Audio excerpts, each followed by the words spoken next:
Olá, está no ar o TV Câmara Entrevista. No programa de hoje vamos falar de privatizações, um assunto que desde os meados da década de 90, volta e meia, faz parte do cotidiano da população brasileira. E para falar justamente sobre esse assunto, estamos recebendo hoje nos estúdios aqui da TV Câmara o Diogo Demarco. Ele que é professor de Administração Pública da URGS e também doutor em Educação pela USP. Então, Diogo, seja muito bem-vindo ao nosso programa.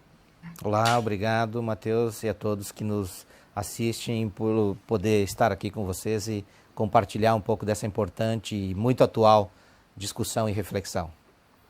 Também participa da nossa edição, mas de forma online, a Cássia Ternos. Ela que é professora de Economia da UNO Chapecó e mestre em Economia do Desenvolvimento pela PUC. Então, professora Cássia, seja muito bem-vinda também ao TV Câmara Entrevista.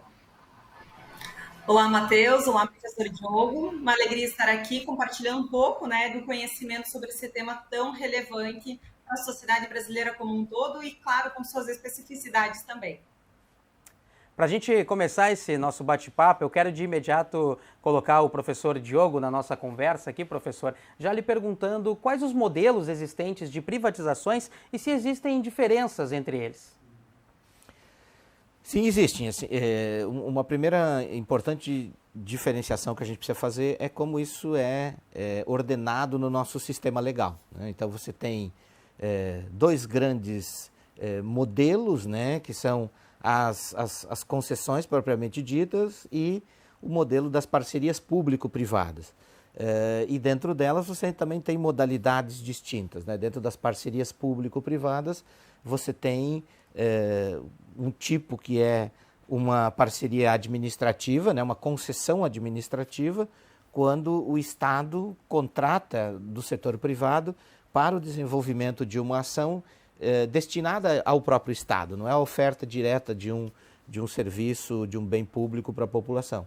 Então, por exemplo, quando o Estado demanda de uma ação que ele tem que cumprir, ele faz esse tipo de parceria, né, de concessão com a iniciativa privada, é o Estado quem remunera essa modalidade de concessão, que a gente chama, então, né, de uma parceria público-privada ou uma concessão administrativa.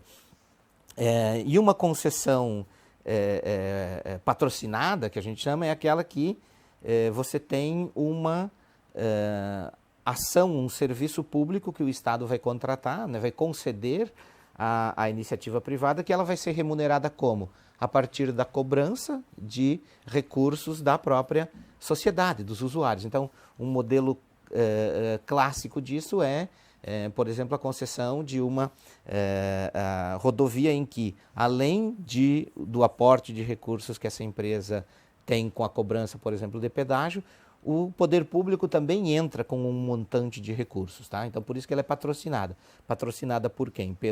Pela cobrança dos usuários e por uma parcela de recursos que o poder público também tem.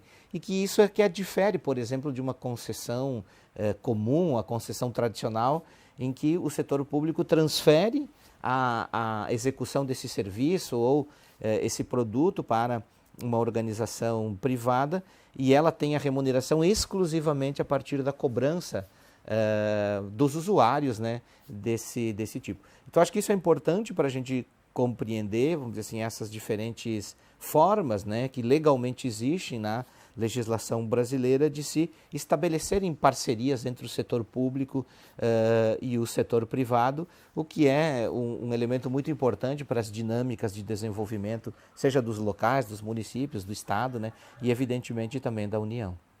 Agora, a professora Cássia, complementando ao que o professor Diogo já nos traz na primeira explanação dele, aqui na primeira participação do TV Câmara na entrevista, lhe pergunto por quais razões o poder público deve optar ou pode optar por essas parcerias. O que leva o poder público a decidir por repassar a gestão para a iniciativa privada ou fazer uma privatização de forma definitiva? Perfeito, Matheus. É sempre importante lembrar que o Estado, a função do Estado é garantir o maior nível de bem-estar social para a população, né? Então, quando o Estado atua, ele acaba sendo um gestor dos recursos, né? À medida que ele recolhe recursos da população por meio de impostos, taxações e assim por diante, ele também tende a utilizar esse recurso para alocar da melhor forma possível, né? Essa deveria ser a função, então, do Estado, né? E quando o Estado percebe que o seu recurso, que ele não está sendo, talvez, tão eficiente, quando ele não consegue mais alocar, quando não há a necessidade dele atuar perante a população como um todo, ele pode, sim, repassar essa atuação para a iniciativa privada. É claro que a iniciativa privada, por sua vez, vai ter interesse em atuar nessas áreas, vamos dizer assim, se houver uma proposta ou uma idealização de retorno em forma de lucro, né? A iniciativa privada ela atua nesse formato. Então, o Estado vai repassar pensando sempre no bem-estar da população, quando ele não consegue mais garantir ou quando não há necessidade dele agir nesse formato, né? Quando ele consegue entender que para aquele determinado setor ou para aquele determinado segmento, a sua atuação já não é mais necessária. Perfeito. Professor Diogo, a professora Cássia cita a palavra eficiência ali, né? Muito se discute sobre o Estado ou a iniciativa privada terem mais eficiência sobre a gestão de uma empresa, né? O senhor acha que esse é um dos pontos centrais, observar se a estatal está dando lucro ou prejuízo na hora de decidir por uma parceria? Com certeza, mas a gente tem que saber quais os pesos que vão para essa balança, né? Então, o que eu acho uma questão muito importante que a Cássia relembrou para que tem o setor público, para que existe o Estado e para que nós pretendemos, né, que ele tenha uma atuação garantidora dessa qualidade de vida das pessoas. Isso é um ponto muito importante porque isso nos remete, então, quando a gente faz essa discussão sobre concessão, privatização, compreendendo essas modalidades, que eu acho que é muito importante esse debate, porque se trata como se fossem termos comuns, né? Quando eu estou falando em privatização, em PPP, em concessão, como se fosse tudo a mesma coisa. Não é, né? Eu acho que existe um grande guarda-chuva nisso, que é como que se estabelecem as relações entre Estado e sociedade. Tá? Para que nós temos o Estado? Para garantir essas condições de vida, para garantir, vamos dizer assim, a vida em sociedade dentro de um acordo comum, que o nosso acordo comum é a Constituição. Para que existe o setor privado? Para prestar serviços, para ter o seu conjunto de clientes, mas o foco principal dele é o lucro. Tá? Então, acho que essa é uma importante distinção entre qual é o papel da gestão na administração pública e na administração privada. A administração privada, se ela não for eficiente, ela vai quebrar. Ela não aguenta a concorrência, né?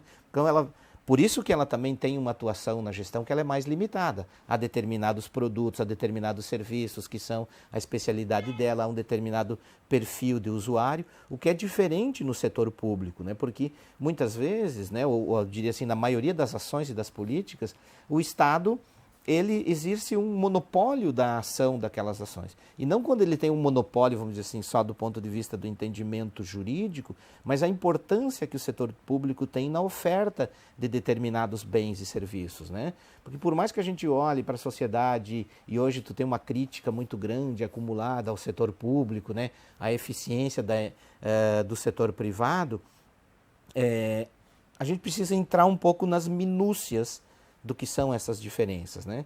Porque nós temos hoje no Brasil 3 em cada 4 pessoas são atendidas na saúde exclusivamente pelo SUS. Nós temos 50 milhões de planos de saúde no país, né? Que cobrem esse 1/4 da população agora, né? Dos 203 milhões. Então não adianta a gente conceber ou desconhecer a realidade, que significa o quê? 3 de cada 4 pessoas são atendidas pelo setor público. Tá? Nós pegamos na educação, 8 em cada 10 matrículas do ensino da educação básica estão nas redes municipais ou nas redes estaduais. Por que isso não é o inverso? Porque as pessoas não têm recursos para pagar esse tipo de serviço, de saúde, de educação, né, como a média salarial que nós temos. Então é importante a gente compreender também esses instrumentos, mas dentro dessa visão. O Estado no Brasil, ele é muito importante para garantir condições mínimas de acesso, né? Sem contar aqueles temas fundamentais como saúde, como segurança pública, né? Grandes investimentos que precisam ser feitos também em obras públicas de infraestrutura econômica e social.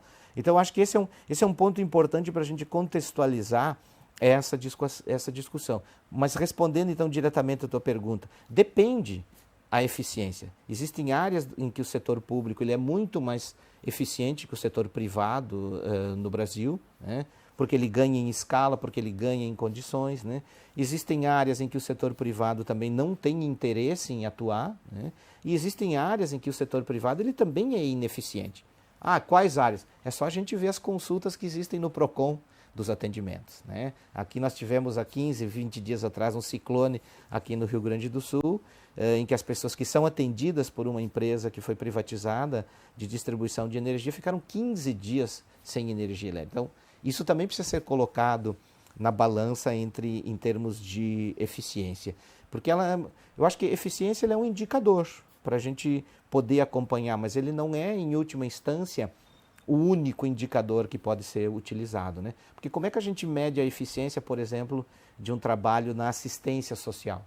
De servidores que têm que sair à noite, nessas noites geladas, nossa aqui do Sul, conseguir convencer os moradores de rua a entrarem numa Kombi, entrarem numa van, irem para o albergue. Como é que eu vou medir a eficiência, por exemplo, desse trabalho, né? Então, acho que a gente precisa botar esses conceitos na balança, mas compreendê-los muito bem. Há áreas em que o setor privado ele é mais eficiente que o setor público, e há outras áreas que, pela própria natureza dessas ações, o setor público é quem vai ter que atuar. Não porque ele seja melhor em termos de eficiência em algumas áreas, mas porque é ele quem vai ter que fazer essas ações, né? Quem é que vai fazer uma ligação asfáltica entre duas cidades pequenas? Se nós formos levar o parâmetro só da eficiência, né, do ganho que isso possa gerar, essas duas cidades jamais vão ser ligadas do ponto de vista asfáltico. Então, esses são custos que a sociedade também vai embutindo por meio da ação estatal, né, nesse sentido. Perfeito. Professora Cássia, o professor Diogo traz aí palavras como ganhos, eficiência, que normalmente estão muito ligadas a valores, a números, né, a quantias financeiras, que é algo que, claro, o setor privado se detém, é o foco do setor privado. Mas a eficiência e o que há de se ter de um ganho em algum setor, já para o setor público, vai ser medido de uma forma bastante diferente, visto que, como o professor Diogo trouxe, tem outros fatores envolvidos como questões sociais e de acolhimento à população também, professora. Com certeza, o professor Diogo trouxe um ponto extremamente importante aqui para a nossa discussão, que é essa questão que está por trás, ou que perpassa, ou que é além do lucro ou do benefício que se tem pela iniciativa privada. O exemplo mesmo da ligação entre duas cidades, se for pensar pelo aspecto puramente de eficiência de mercado, de retorno, talvez a iniciativa privada nunca tivesse, ou nunca terá interesse em atuar nesses segmentos, né? Agora, qual é o benefício que se tem em termos de bem-estar para a população como um todo, né? Quais são os ganhos que se tem?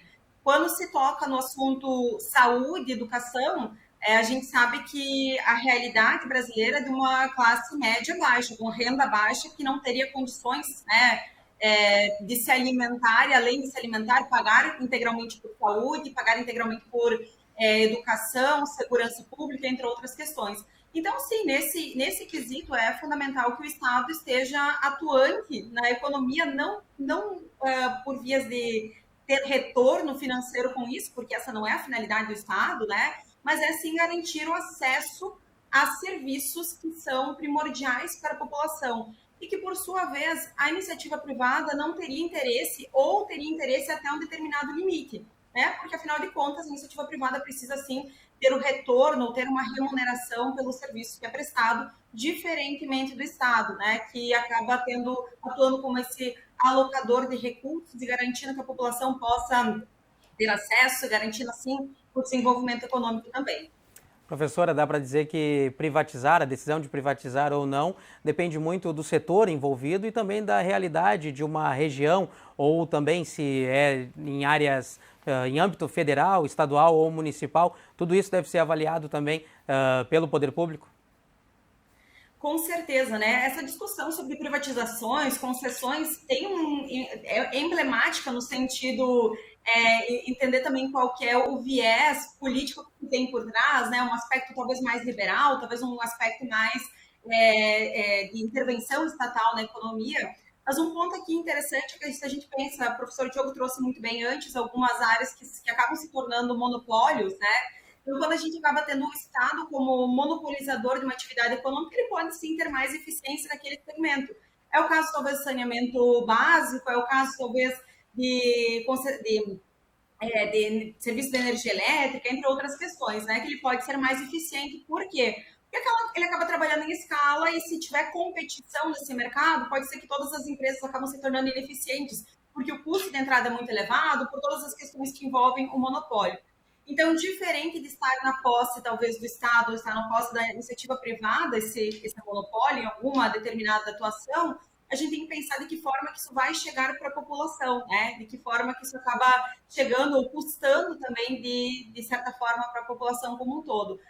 Cada caso, cada empresa, cada negócio depende de várias situações, de várias características e pode sim ter características diferentes a depender da localidade que está inserido. Talvez uma empresa de um determinado segmento funcione muito bem iniciativa privada em Santa Catarina e funcione de uma outra forma, de uma outra realidade numa região do Nordeste, por exemplo. Então, vai depender das características também do local no qual se está discutindo e da economia da qual se está se falando.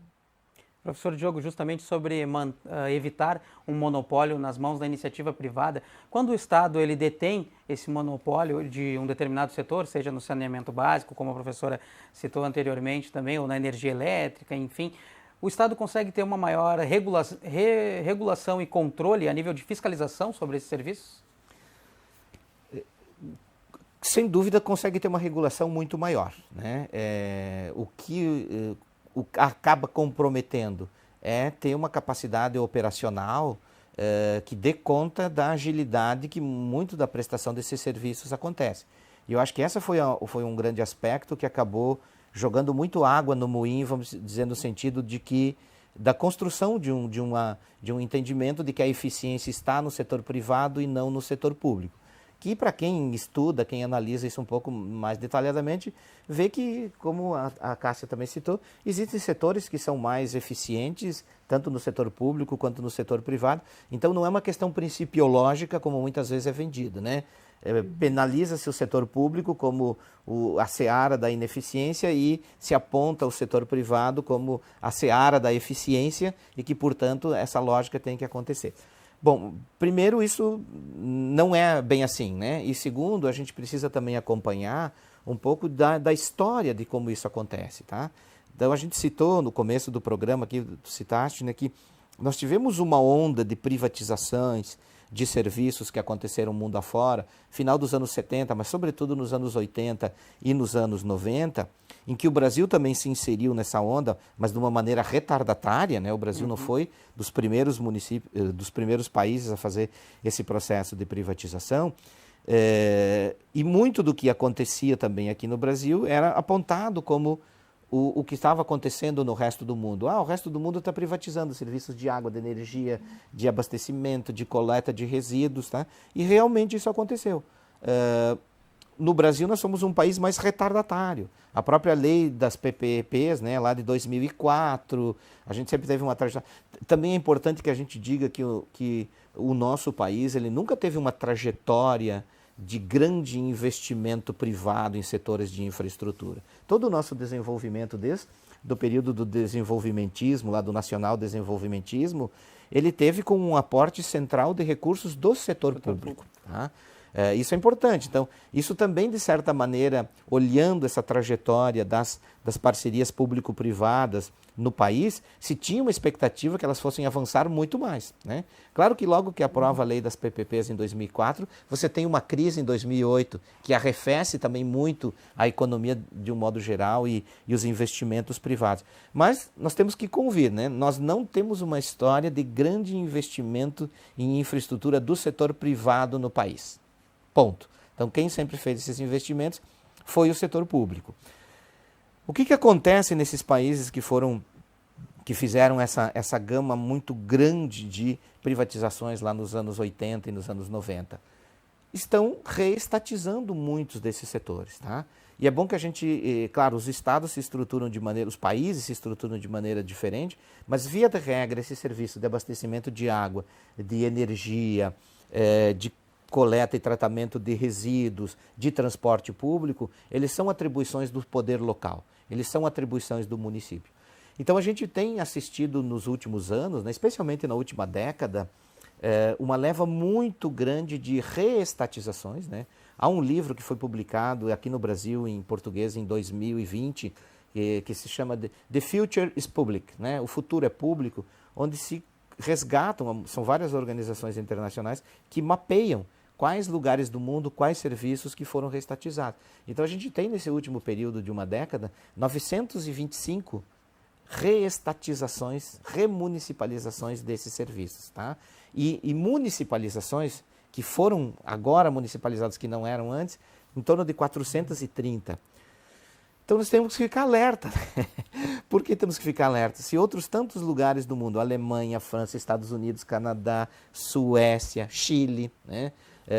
Especialmente os primeiros, onde você tem uma forte regulação do Estado nessas atividades que foram privatizadas, estão voltando atrás, isso também deve ligar um alerta para nós assim, de por que eles estão voltando atrás. Por duas razões.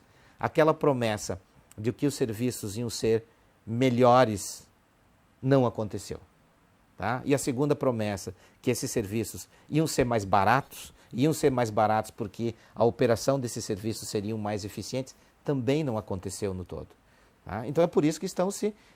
A Berlim, por exemplo, está gastando uma fortuna de recursos, de recursos públicos para reestatizar um serviço que há 20 e tantos anos foi privatizado e não aconteceu. Então acho que a gente precisa também ficar atento a essas experiências e a esse contexto histórico, né, para não fazer um juízo de valores muito... vamos dizer assim, do senso comum, simplório, né, ou de narrativas que se constroem muitas vezes nos meios de comunicação, né, de que isso não funciona, isso não serve. Né? Por quê? Porque isso é muito relativo. Né? Quando nós comparamos, por exemplo, as pesquisas em torno do SUS, tá, a avaliação do SUS ela é ruim. Quando nós analisamos essas pesquisas sobre avaliação da qualidade no SUS entre os não usuários, a avaliação é muito pior entre os usuários, que a avaliação é melhor. Então, quem usa acaba tendo uma avaliação melhor de um serviço, né? Por exemplo, de um serviço característico. Então, acho que essas são algumas questões que são importantes a gente contextualizar, né? Porque um elemento também importante, só para terminar o raciocínio, é que privatizamos determinados serviços ou concedemos eles à iniciativa privada por uma parceria público-privada pelo um período de 30 anos, por exemplo.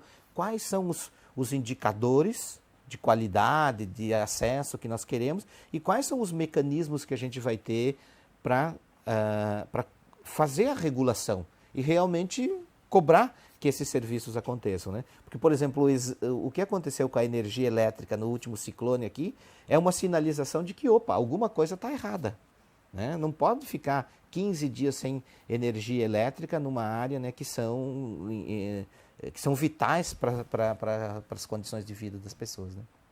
Professora Cássia, o professor Diogo traz vários exemplos para a gente poder avançar no nosso debate, no nosso programa, num processo de reestatização, também citando uma bibliografia ali, um livro que fala do futuro do serviço público também.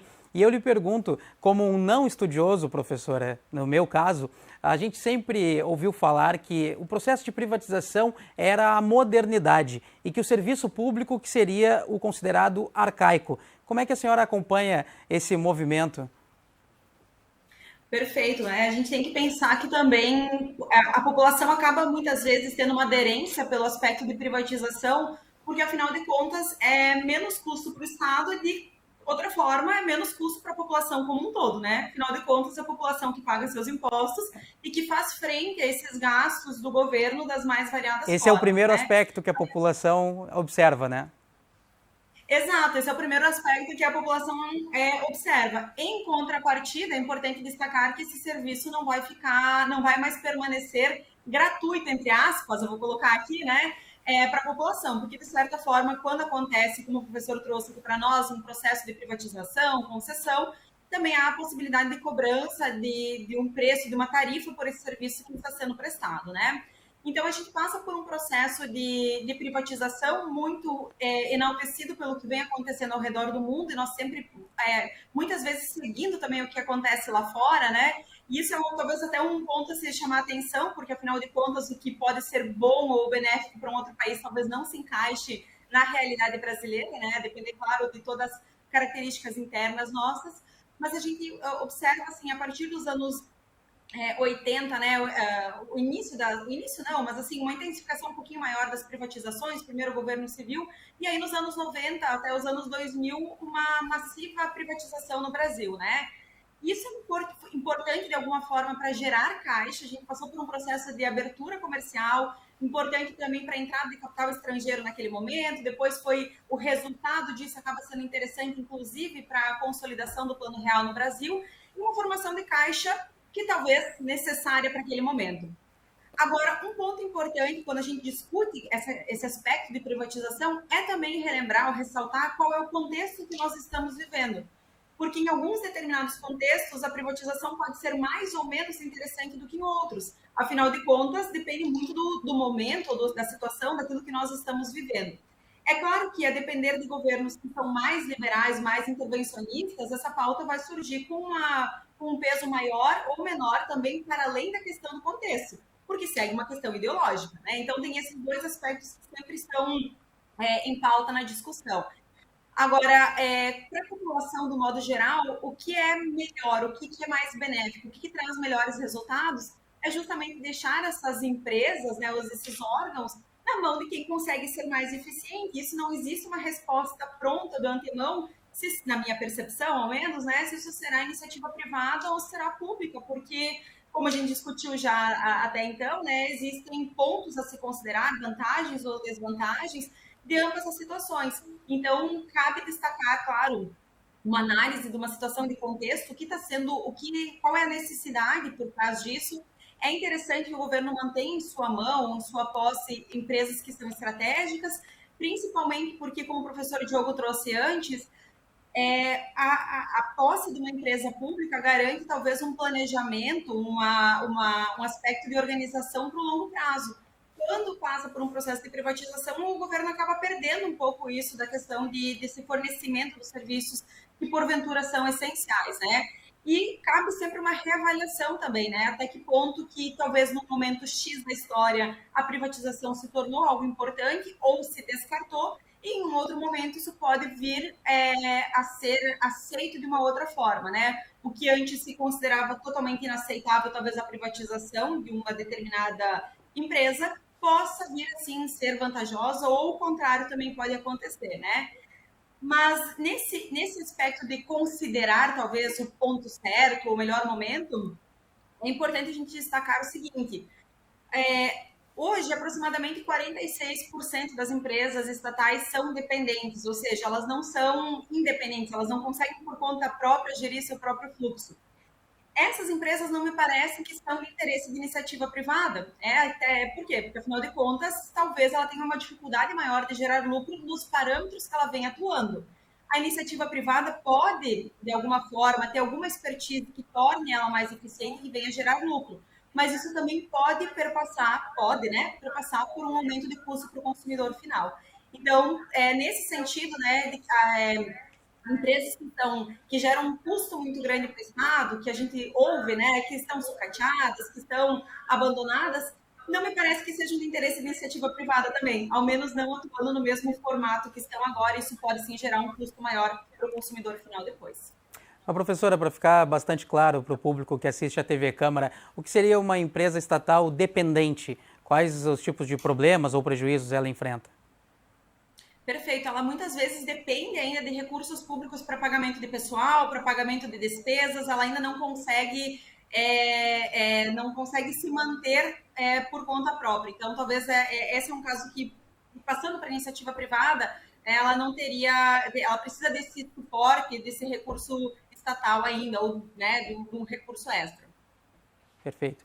Professor, visto todo esse movimento de reestatização ao redor do mundo e o Brasil sendo, como o senhor trouxe antes, um país mais atrasado nesse movimento de privatizações, o senhor acha que, por ser mais atrasado, hoje isso pode ser benéfico ao observar que o globo está retrocedendo nesse processo de privatização? O Brasil pode se prevenir de uma melhor forma para não acompanhar esse processo todo? Se a gente tiver a grandeza intelectual, moral e política de perceber isso, com certeza, né? Intelectual em que sentido? Você está aberto a compreender que não é um debate só, vamos dizer assim, marcadamente ideológico, como tem prevalecido a discussão no Brasil, né? Sem dúvida nenhuma, ele também é ideológico do entendimento sobre como deve se organizar a sociedade, o Estado, né?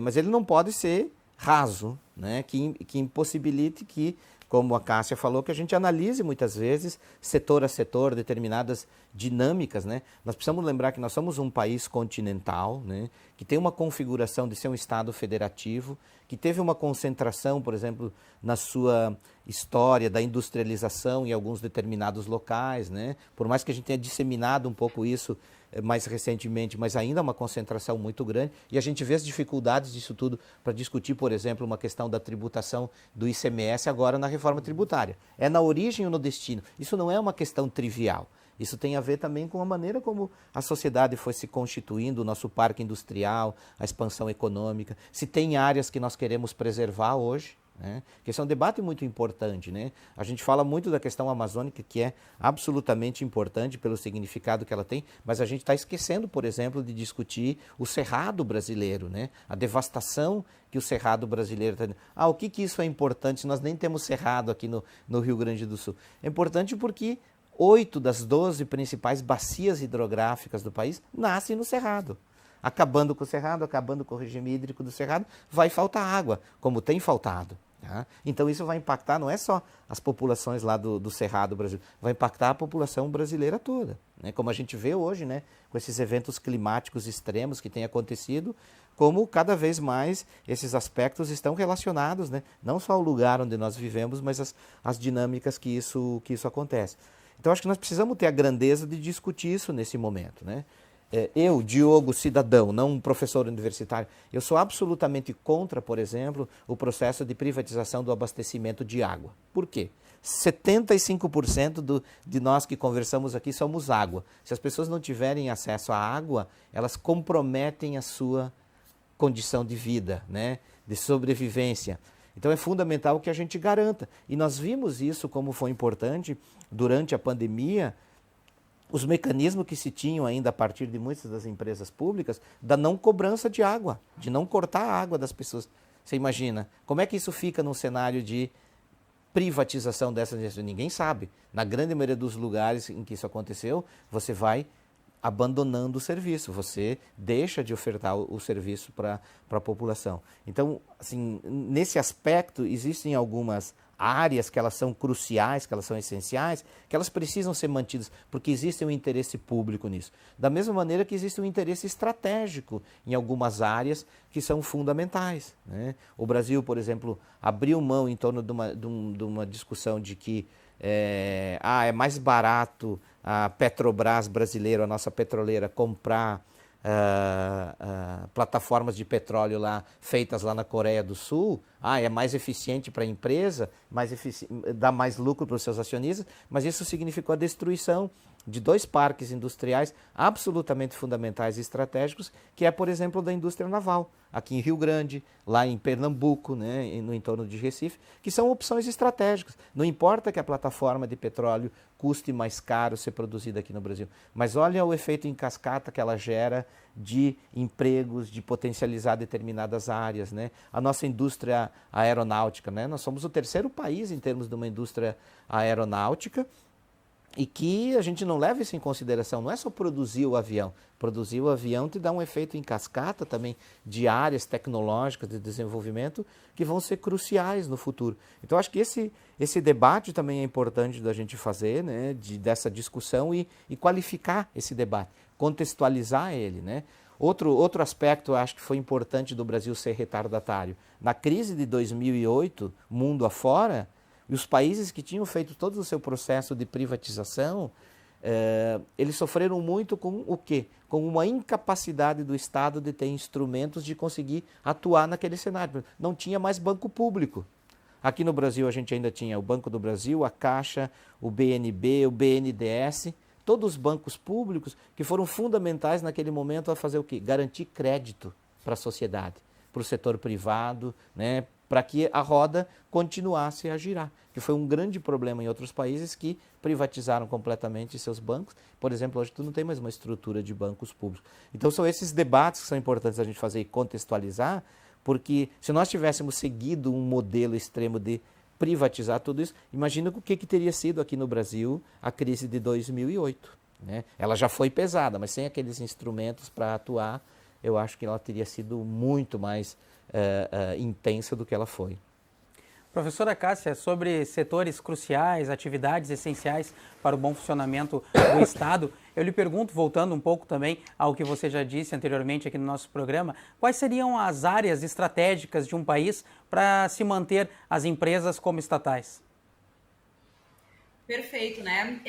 Imagino que essas áreas que a gente já discutiu no sentido de infraestrutura, saneamento básico, telecomunicações, quando a gente pensa acesso à saúde e educação, que são bens primordiais, né, para acesso à população, esses me parece que são os setores principais, né?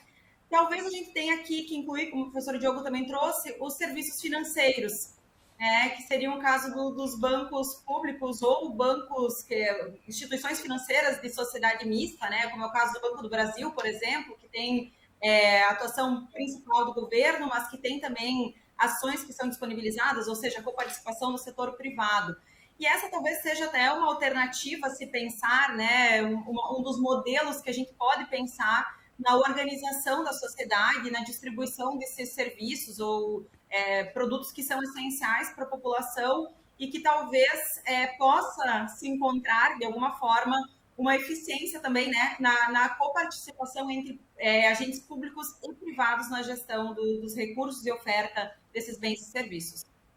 E para trazer um exemplo, professora, do quão importante é a participação de bancos públicos, né, no funcionamento do país, a gente sabe que o agronegócio é um setor que influencia muito no PIB brasileiro. Eu lhe pergunto, se não houvessem as garantias de crédito para o setor de agronegócio com taxas acessíveis para esse setor, como estaria esse setor e a participação dele aqui no nosso país? Com certeza, né? Esse é um ponto importante para a gente destacar, né? Que quando a gente fala de economia, nós temos que ter ciência do quanto tudo é muito interligado, né? O quanto não é assim, é uma empresa específica do setor público ou do setor privado, mas é uma empresa que, por exemplo, o setor financeiro, né? Acaba tendo um transbordamento, um efeito por todos os outros setores. Se nós não tivéssemos a iniciativa pública para viabilizar, talvez, a produção, o crédito, a segurança para que aquela propriedade possa funcionar efetivamente, né, nós teríamos, talvez, uma retração ou uma dificuldade do produtor em operar naquele determinado setor, naquele determinado cultivo e assim por diante. Isso quer dizer que a gente reduziria, assim, a nossa oferta desses produtos. E reduzindo a oferta desses produtos, nós teríamos uma probabilidade grande de aumentar o preço dele para o consumidor final, né? Então, veja, a gente parte de um serviço público, oferta de crédito, por exemplo, ou garantia para que aquela produção possa acontecer de uma forma mais segura para o produtor e acaba gerando um efeito, transbordamento que reflete lá no final no preço que é pago para o consumidor final. E é claro que muitas vezes a iniciativa privada não teria condições, inclusive, de atuar nesse segmento e dar as garantias ou garantir a um determinado nível de preços que é subsidiado pelo governo federal, né, que essas atividades aconteçam. O subsídio, por exemplo, do crédito, um crédito direcionado para uma determinada atividade específica, um crédito mais barato, mais acessível, para que as pessoas possam, de fato, atuar nesse segmento. Sobre garantir preços também, professor Diogo, ainda mantendo o nosso debate sobre exemplos bastante claros para quem assiste, falando de logística, infraestrutura também, trazendo o exemplo dos Correios. Os Correios hoje é uma empresa que chega a mais de 98% do território brasileiro. Como isso seria numa posição de uma iniciativa privada? O senhor vê como benefícios, prejuízos para a população? A iniciativa privada teria interesse em atender certas demandas que hoje é o poder público que tira do bolso para poder ser atendido?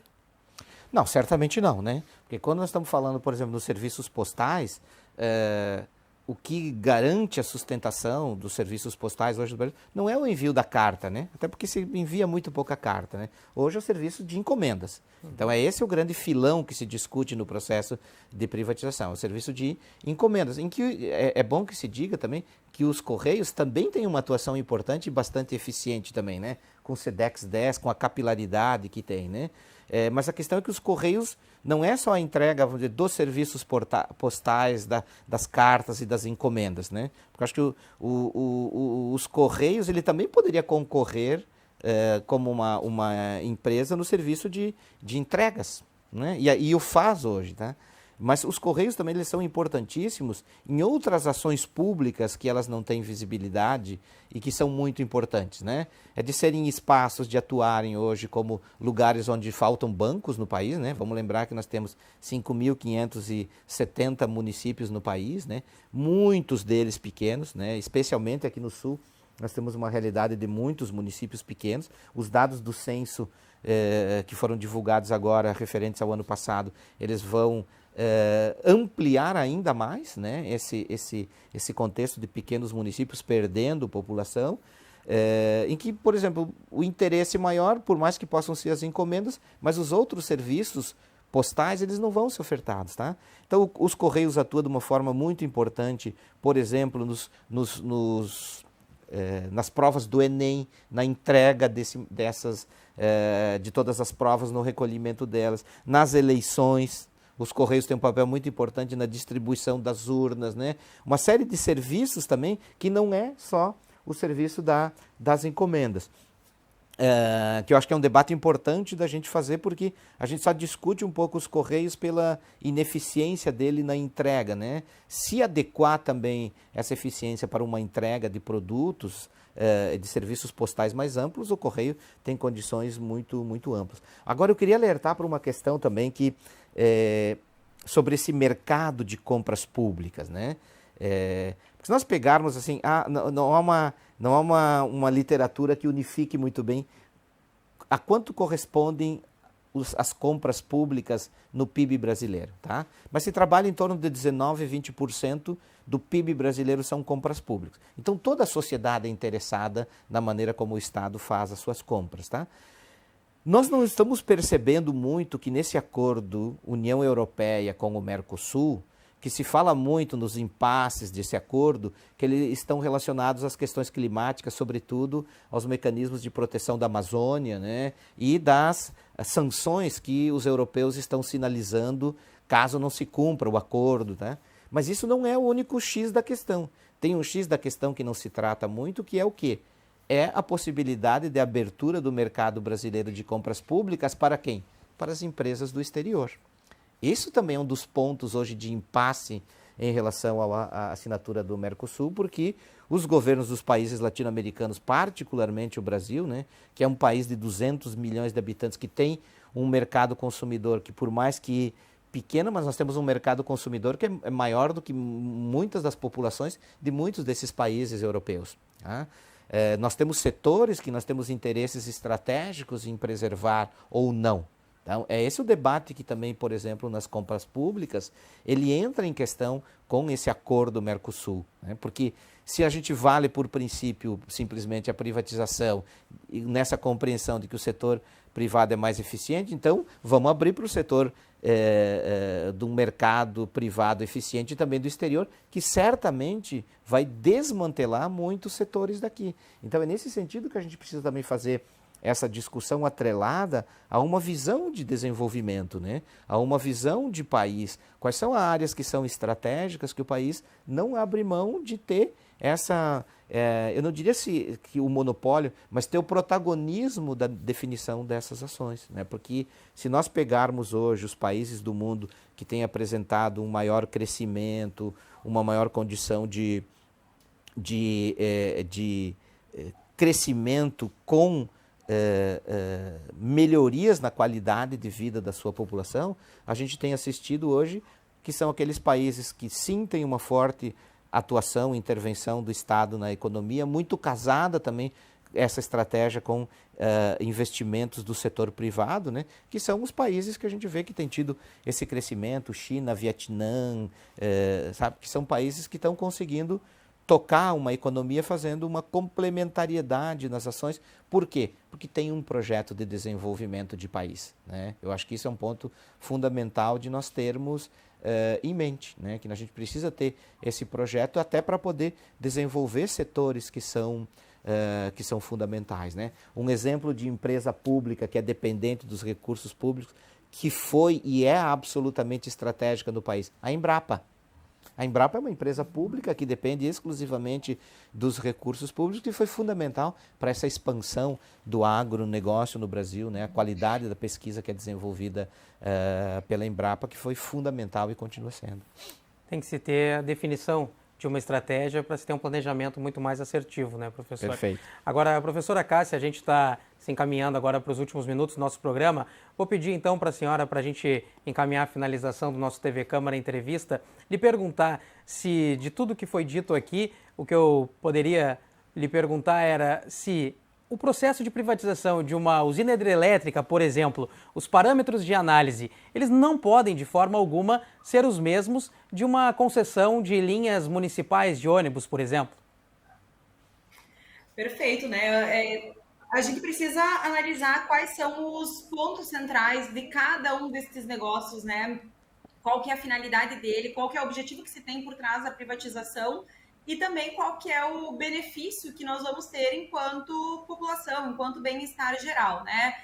Não posso dizer, talvez, que não podem de forma alguma ser os mesmos, mas talvez eles tenham que ter complementos diferentes, né? Talvez alguns pontos sejam chaves para análise, do modo geral, entre optar ou não por uma privatização, independente do setor, independente do negócio, né? Que vai muito de acordo com o valor que vai ser acordado, quais são as condições, quais são os termos, quais são os indicadores que vão ser avaliados, né? Se de alguma forma aquela empresa que vai fazer a aquisição do órgão ou da empresa pública tem que se comprometer com XYZ, né? Depois, por um determinado período de tempo com a população e assim por diante. Mas talvez sim, aqueles setores que mexem um pouco mais, né? Que são mais importantes para o dia a dia ou para o bem-estar da população devem ser considerados também, como é o caso de uma empresa de transporte que vai beneficiar municípios que talvez são longínquos ou que talvez tenham um pouco acesso, dificuldade de acesso, que gerariam uma melhoria significativa na qualidade de vida, ao passo que talvez uma usina hidrelétrica geraria um caixa momentâneo. Então, aquilo que é talvez aquele benefício em termos estruturais para uma comunidade como um todo, a possibilidade de acessar coisas que antes, sem esse serviço público, não seria possível, ou então sem a privatização, e aquilo que é simplesmente uma geração de caixa, né? Acho que esses são alguns pontos que devem ser levados em consideração quando se fala em privatização, quando se fala em concessão, e quando se fala em manutenção, inclusive, da empresa pública pelo poder público, para que ele mantenha o ônus e o bônus, enfim, da operação do negócio. Aqui nesse programa, são mais de 45 minutos discutindo, debatendo sobre esse assunto, com 2 especiais convidados. E o que a gente pode notar, que é como o professor Diogo e também a professora Cássia falaram já durante o nosso programa, é que é um assunto que precisa ser esmiuçado e analisado passo a passo em cada área, em cada âmbito também, se federal, estadual, municipal, enfim, dependendo de muitos aspectos, de localidades diferentes, entendendo a realidade de cada região que vai ou não acontecer esse processo de reestatização ou privatização, enfim, como nós vimos no decorrer do programa. Mas eu agradeço a companhia de todos vocês que ficaram até aqui no nosso TV Câmara Entrevista e, claro, agradeço a participação dos nossos especiais convidados, o professor Diogo Demarco, professor de Administração Pública da URGS e também mestre em Educação, doutor em Educação pela USP. Muito obrigado, professor Diogo. Obrigado do convite de vocês. Estamos sempre à disposição para essas reflexões, né? Eu acho que isso ajuda a formar primeiro publicizar o debate, criar consciência, as pessoas se informarem mais, né, dos aspectos, né, que esse debate não é um Grenal, né? A gente não pode grenalizar ele, mas é muito importante que as pessoas saibam de futebol, né? Então é um pouco da metáfora aqui, estamos à disposição aí para quando vocês precisarem. Perfeito, muito obrigado, professor. Também agradecemos a Cássia Ternos, ela que é professora de Economia na UNO Chapecó e também mestre em Economia do Desenvolvimento pela PUC-RS. Então, muito obrigado, professora Cássia.